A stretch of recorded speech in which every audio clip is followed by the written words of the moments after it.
तो देखो क्या है कि अभी तक क्या था कि जो भी लड़कियां पसंद आ रही थी वो सब पार्टी बदल ले रही थी। बहुत टाइम के बाद एक हाल ही में नेता पसंद आया, उसने भी पार्टी बदल ली है। धिक्कार रहे जो रावण को, वो लंका में घर बनाते हैं। धिक्कार रहे जो रावण को, वो लंका में घर बनाते हैं। दे दो अगर थोड़ा लालच तो अच्छे नेता भी बिक जाते हैं। वेल, ज़्यादा पॉलिटिक्स की बातें करते नहीं है, मुझे जेल जाने का शौक नहीं है। तो एक कविता है कि तुम्हारा हाथ पकड़ के तुम्हारे साथ घूमना अच्छा लगता है, मुझे तुम्हारे पैरों को चूमना अच्छा लगता है।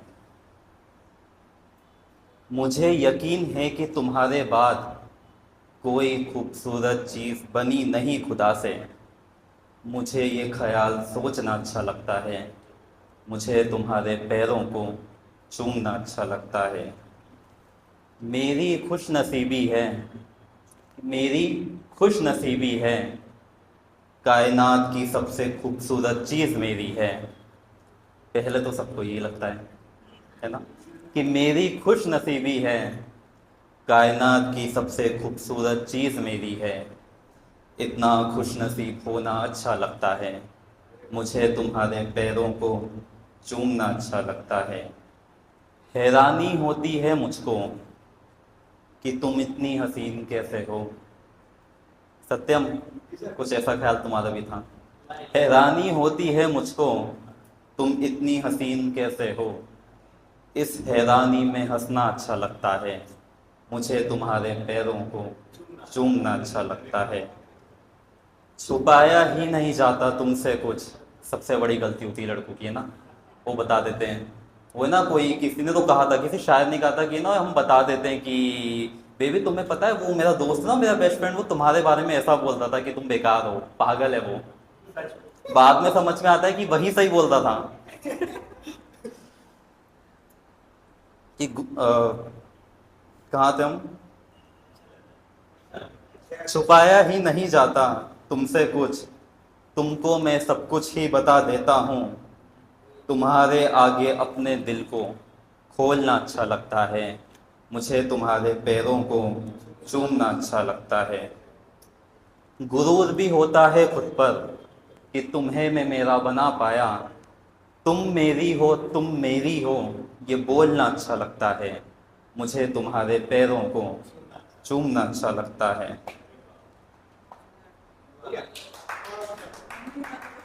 एंड एक छोटी सी कविता है, सुनेंगे। आते नहीं है। हाँ, तो लिखा है कि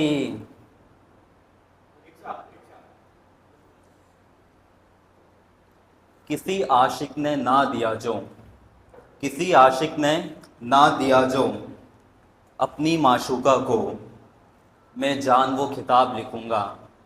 मेरा प्यार दो तीन गज़लों का नहीं, मैं तुम पे पूरी किताब लिखूंगा। तुम्हारी खूबियां बयां करने में कई पन्ने भर जाएंगे। मेरे इश्क की हदे कलमों की स्याही लिख नहीं पाएगी। मैं भूल जाऊंगा कि मैं अंतरिक्ष हूँ, खुद को किसी दरिया का पानी और तुम्हें महताब लिखूंगा। मेरा प्यार दो तीन गज़लों का नहीं, मैं तुम पे पूरी किताब लिखूंगा। देखो ऐसे बताना पड़ रहा है कि ना क्लैपिंग करनी है, बेशरम लोग फिर भी नहीं कर रहे हैं। आपको खुद समझ जाना चाहिए ना, कोई इतना पोस्ट ले रहा है मतलब ख़त्म हो गया है।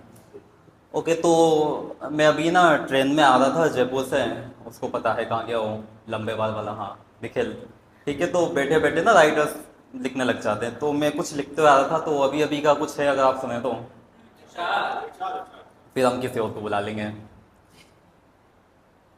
मैं मान चुका था हार तो फिर एक और बार लड़ने को उकसाना नहीं था। मुझे प्रेम जाल में लाने वाले इस तरह छोड़ के जाना नहीं था। तुम्हारे हाथों से आने वाली खुशबू सिर पे मेरे चढ़ गई है। तुम्हारी बोली सारी बातें मेरी नसों में गड़ गई हैं। साथ में हम हंस भी तो सकते थे, साथ में हम हंस भी तो सकते थे। इतना मुझे रुलाना नहीं था, मुझे प्रेम जाल में लाने वाले इस तरह छोड़कर जाना नहीं था।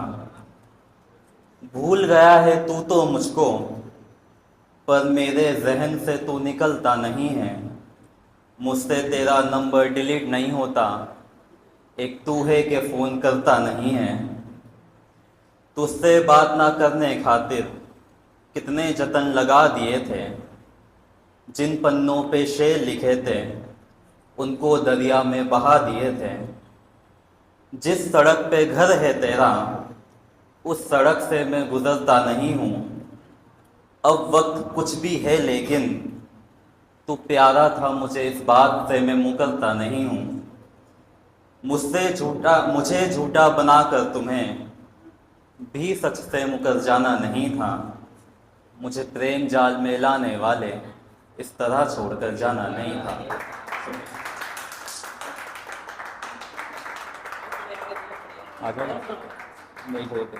हाँ तो ठीक है, अब वो भाई कह रहा था छोटा सा शेर, फिर हम खत्म करते हैं। सत्यम में ना बहुत बोल रहा था कि सत्यम बोल रहा था, निखिल बोल रहा था वो बेटा, गर्लफ्रेंड का बेटा, उसकी शादी तुम्हारी जैसी ना मिले। तो इस पे एक छोटा सा है ना शेर, वैसे तो पूरी कविता है बट उसको 2 लाइन में ख़त्म करेंगे हम। कि मैंने लिखा था है ना कि आंखें अंधी हो जाएं मगर किसी बेवफा के दीदार में पड़े नहीं। आंखें अंधी हो जाएं मगर किसी बेवफा के दीदार में पड़े नहीं। तुम्हारा भी तो बेटा है ना, मैं दुआ करूंगा वो तुम्हारी जैसी किसी के प्यार में पड़े नहीं। लेकिन एक छोटी सी चीज़, हम कितना भी बोलें, अगर हम लड़कियों के पॉइंट ऑफ व्यू से देखें तो हम कितना भी बोल रहे हैं वो बेवफा थी, वो किसी और के साथ चल गई, उसने चीट किया। बट यार सीधी सी बात है, आप अपने ऊपर रख के देखो, लड़कियों के पास ऑप्शन बहुत होते हैं, अच्छे अच्छे होते हैं, हमसे कई गुना बेटर होते हैं। ठीक है, अगर हमें इतने ऑप्शन मिल जाएंगे ना तो हम भी एक बात को तो डगमगा जाएंगे। हमें मिलते नहीं है, मैं अपनी बात नहीं कर रहा हूँ, लेकिन इसमें मुझे मिल जाते हैं है ना। बट स्टिल की अगर वो गई हैं तो 90% चांस कि कोई ना कोई प्रॉब्लम तुम में होगी, 10% चांस होंगे कि उसकी आदत होगी। ये मैंने देखा है मोस्ट ऑफ द केसेस में। परफेक्ट नहीं होता बट स्टिल आप ऐसा बोल नहीं सकते हैं। तो हम निखिल को माइक दे देते, ना सोचेगा कि मेरा माइक है लेके बैठ गया, अगली बार लोग कहेंगे उसको बुलाओ।